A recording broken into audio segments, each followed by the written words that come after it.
Hello बच्चों। बेटा आगे चलते हैं नेक्स्ट टॉपिक की तरफ। आज का हमारा टॉपिक है direction of cosine. Direction cosine हमें न्यूमेरिकल्स को सोल्व करने में हेल्प करेंगी। ठीक है बच्चों, डायरेक्ट ये क्वेश्चन नहीं पूछा जाता है एग्ज़ाम में, बट इन न्यूमेरिकल आप इसको यूज़ कर सकते हैं। तो बेटा क्या होती है डायरेक्शन कोसाइन? आपके सामने एक डायग्राम रिप्रेजेंट किया है मैंने। कोई भी गिवन वेक्टर है आपका ए वेक्टर, और आप देख पा रहे होंगे कि ए वेक्टर ने एक्स एक्सिस के साथ अल्फा एंगल बनाया है, वाई एक्सिस के साथ बीटा एंगल बनाया है, जेड एक्सिस के साथ गामा एंगल बनाया है। ठीक है, यहाँ पर देखिए, आप अच्छे से समझेंगे। ये हमारे पास तीनों एक्सिस है। देखिए बेटा,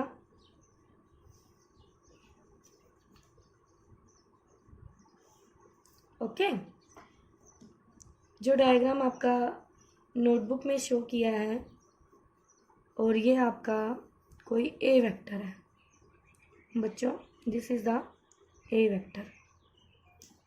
ये आपका कोई ए वेक्टर है। ठीक है, तो बेटा ए वेक्टर ने एक्स, ये हमारी एक्स एक्सिस है,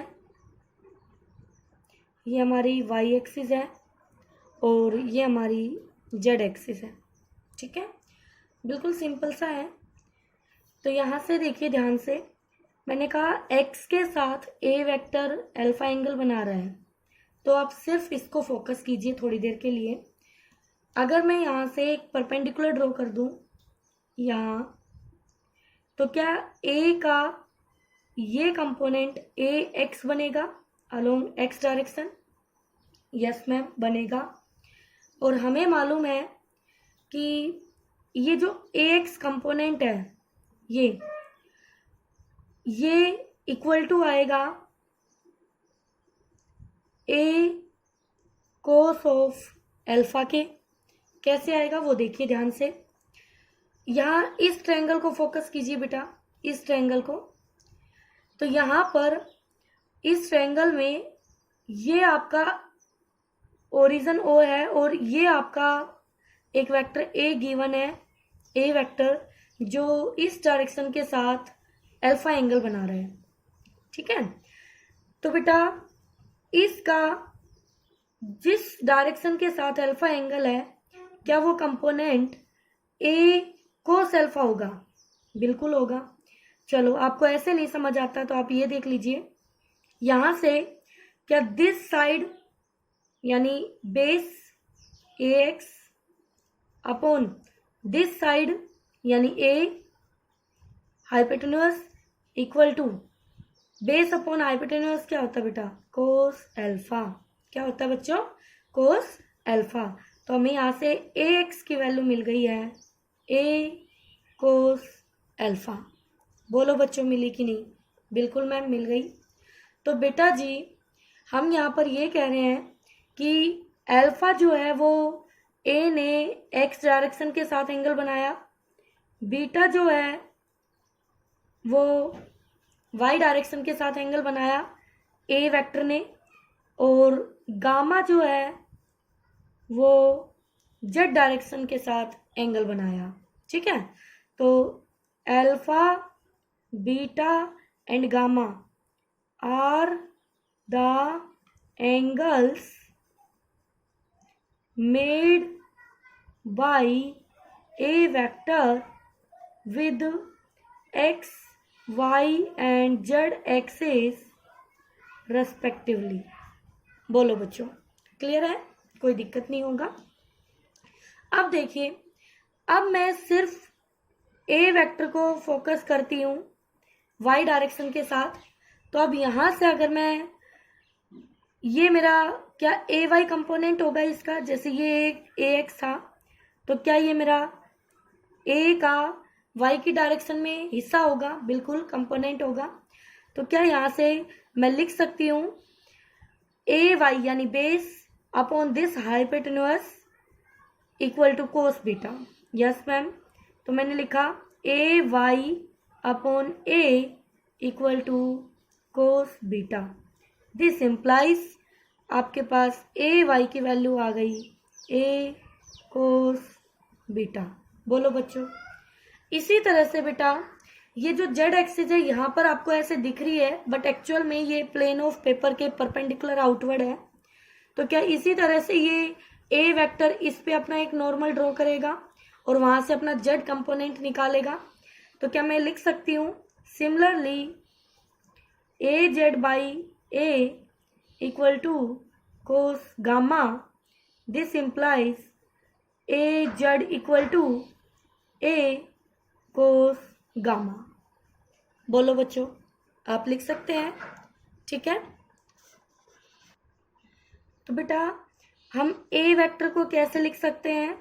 हमने लिखा a vector equal to a x i cap plus a y j cap plus a z k cap. बोलो बच्चों, ऐसे ही लिखते हैं। यस, एक्स एक्सिस के along unit vector i cap है, वाई एक्सिस के अलोंग जे कैप है, जेड एक्सिस के अलोंग के कैप है। तो बेटा जी यहाँ मैग्नीट्यूड है ए एक्स और डायरेक्शन ए आई। तो इस डायरेक्शन में इस वेक्टर का जो हिस्सा आया, कंपोनेंट आया, वो आया ए एक्स आई कैप, ठीक है। अब ए का मैग्नीट्यूड लिखेंगे तो ए का मैग्नीट्यूड होगा a equal to under the root a x square plus a y square plus a z square. बोलो बेटा, लिख लोगे ऐसे?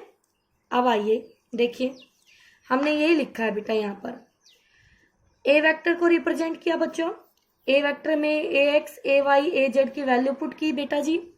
उसके बाद ए का मैग्नीट्यूड निकाला आपने और यहाँ सभी की वैल्यू पुट की।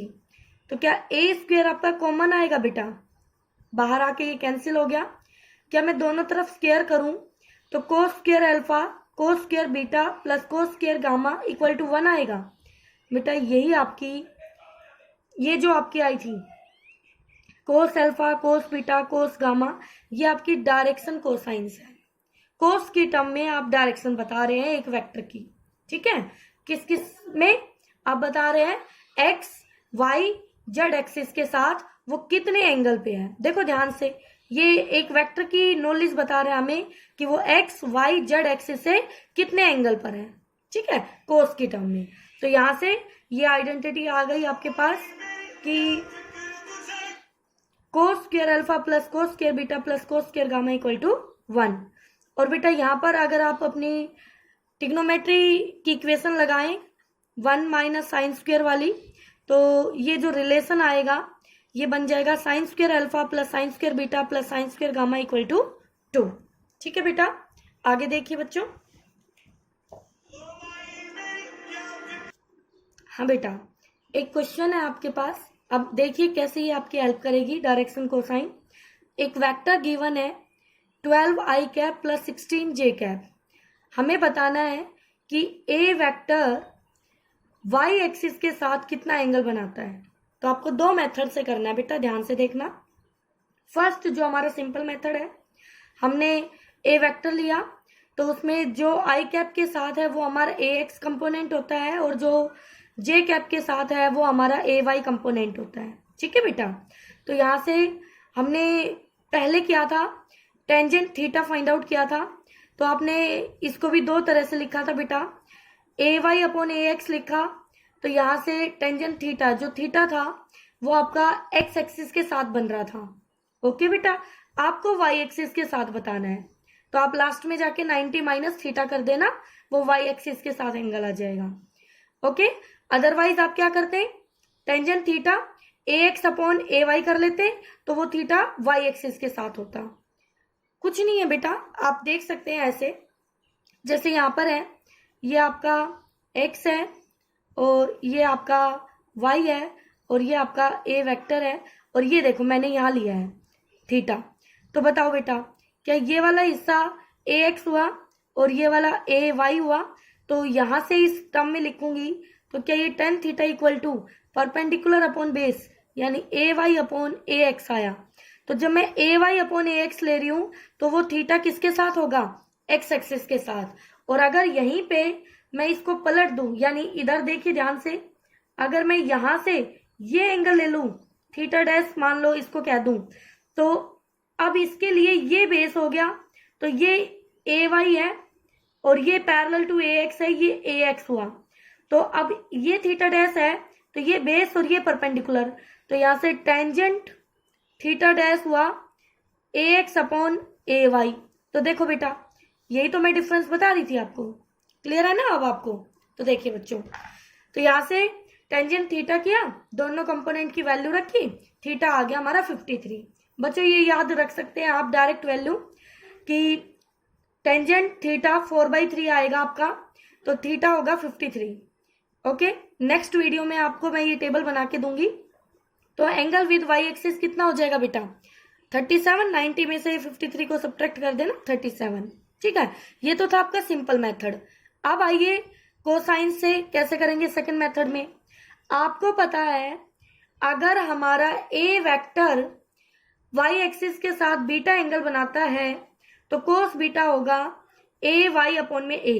बिल्कुल, ए वाई हमें पता है 16। ओके, ए वेक्टर का मैग्नीट्यूड, तो अंडर रूट इसका फर्स्ट कंपोनेंट का स्क्वायर प्लस सेकंड कंपोनेंट का स्क्वायर, तो ये हो गया सोल्व करके बेटा 20। 16/20 4/5। अब जो बीटा है ये ऑलरेडी आपका किसके साथ है, वाई एक्सिस के साथ है। किसके साथ है बच्चों, वाई एक्सिस के साथ। तो इस तरह से आप फाइंड आउट कर सकते हैं इनका यूज करके। तो ये कहता है एक वेक्टर का उसकी परपेंडिकुलर डायरेक्शन में कंपोनेंट 0 होता है। अगर कोई वेक्टर, मैं यहां पे दिखाती हूं, अगर मेरे पास ये डायरेक्शन ऐसे है मान लीजिए, तो बेटा जी ये आपका ओरिजिन हो गया, ये आपकी एक्स एक्सिस हो गई, ये वाई एक्सिस हो गई। और अगर मैं यहां से ये कहूं कि मेरा given vector along the x axis है, यानी ये मेरा ए वेक्टर है, तो यहां से आप देखेंगे तो क्या कहेंगे कि हमारा ए एक्स कंपोनेंट ए के बराबर है, बट इसका कोई भी कंपोनेंट परपेंडिकुलर डायरेक्शन में नहीं है, तो यहाँ पर ए वाई कंपोनेंट हमारा 0। तो यही कहता है कि कोई भी वेक्टर अपनी परपेंडिकुलर डायरेक्शन में 0 इफेक्ट देता है। इसीलिए acceleration due to gravity horizontal direction में 0 होती है, क्योंकि ये along the vertical direction act करती है 9.8 मीटर पर सेकेंड स्क्वायर।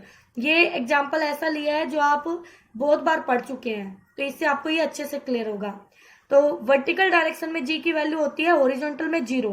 तो वो 0 क्यों हुई, क्योंकि एक्सेलरेशन एक वेक्टर क्वांटिटी है, अगर वो वाई में एक्ट कर रही है तो उसका इफेक्ट एक्स में या जेड में क्या होगा, 0 होगा।